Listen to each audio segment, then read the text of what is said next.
Blazebodyz! What's up, everyone? This weekend's a very important day. This weekend, there's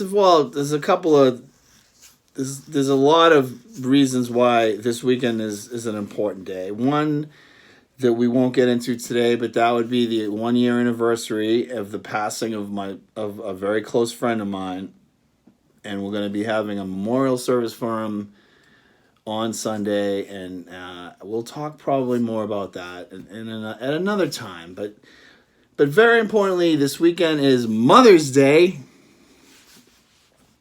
Now, I myself, in the long life that I've lived so far, have witnessed and been subject to what motherhood is from a few different standpoints, few different aspects. From, of course, my experience with my own mother, which was very, monumental as far as, my life going forward and all. And then all the many crazy and beautiful relationships that I've had with women up until this point in my life, and the significance of that would be their connection with their mother, and my own personal observations that I personally see myself on a daily basis and have so for, my goodness, 15 years plus.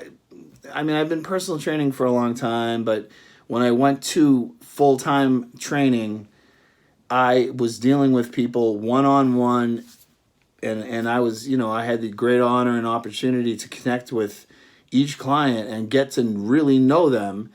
And having said that, I've had a lot of incredible mothers, some single moms trying to make ends meet and work hard and things. And then, of course, mothers, some with 2, 3, 4 kids. I have a client now who's getting married and combining the fiance with hers. Is going to be 7 kids that she has to take care of and manage. So I see it from three major facets in my life, faucets, however you say it, in my life. I've witnessed what motherhood is and how absolutely significant and important and critical the love of a mother is. Now, starting from ground one, from my own personal experience, I've talked about it over the many years of my own personal experience. But when I was 5 years old, my mother, that's when things changed for her mentally. That's when, for whatever the reason, we don't know exactly what pushes someone from being in a completely normal state into the chemical imbalances, into mental illness that she experienced. But for the first 5 years of my life, and I had my mother gave me immense amounts of love and care and support. I remember it. I have a memory like an elephant. I can remember literally being in my crib. I remember my first 5 years of life, and my brother, he passed away, 25 years ago, but he was 1 year behind me, so he got a good 4 years of love from her. And my sister, who was 2 years behind me, she of course got a couple of years of love from my mother. My mother gave us all lots of love. I literally, I can still feel it. I know that sounds crazy, but she ended up going into paranoid schizophrenia and stayed that way And it was a very challenging childhood. Let me just tell you that. And it was for the majority of my life. And I know what it's like living in that. But even though she was mentally ill, and the things that I've seen, even though she was in that particular state or frame of mind and being not her fault, she would have been an amazing mother. And I know this because I got 5 good years of love from her. And I still got love from her, even all those years when she was obviously struggling through mental illness in the best way she could. So that makes me respect women immensely, and going forward in life and having many, many different relationships of all kinds. I'm a very intuitive person, and I'm aware of everything. It's my job in life to pay attention. So, I've had some good observations over the years my own personal relationships. Some of which, all of which were great and crazy at times, but the ones that had a good, close relationship with their mother were those are the ones that were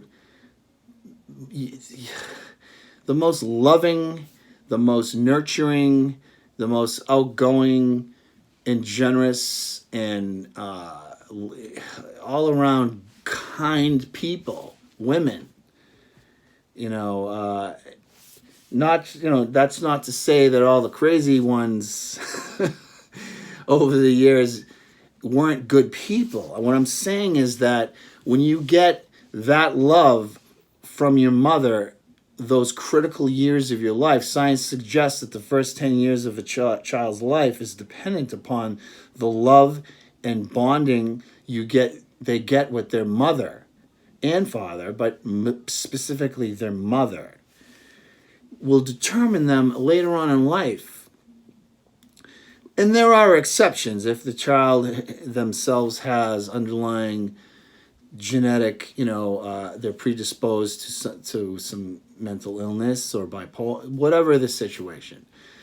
And again, like I said, in the last 15, a little bit more years of having amazing mothers as clients, I see how much they love their kids.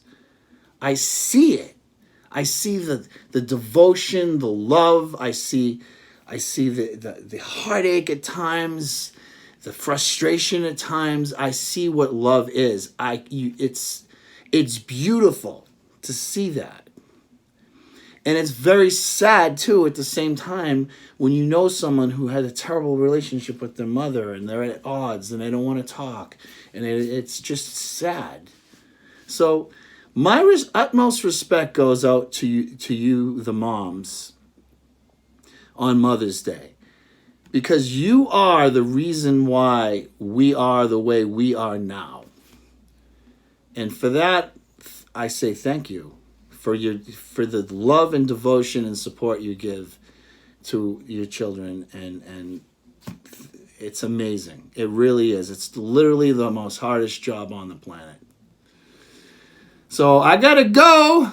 Happy Mother's Day. It's your day, and you should do nothing all day long and enjoy it. Let your kids take care of you, and husband and boyfriend, whatever. All right, I gotta go, moms. Have a great weekend. And even though it's Mother's Day, get to the gym. Spend some time for yourself and kick some booty. Take care.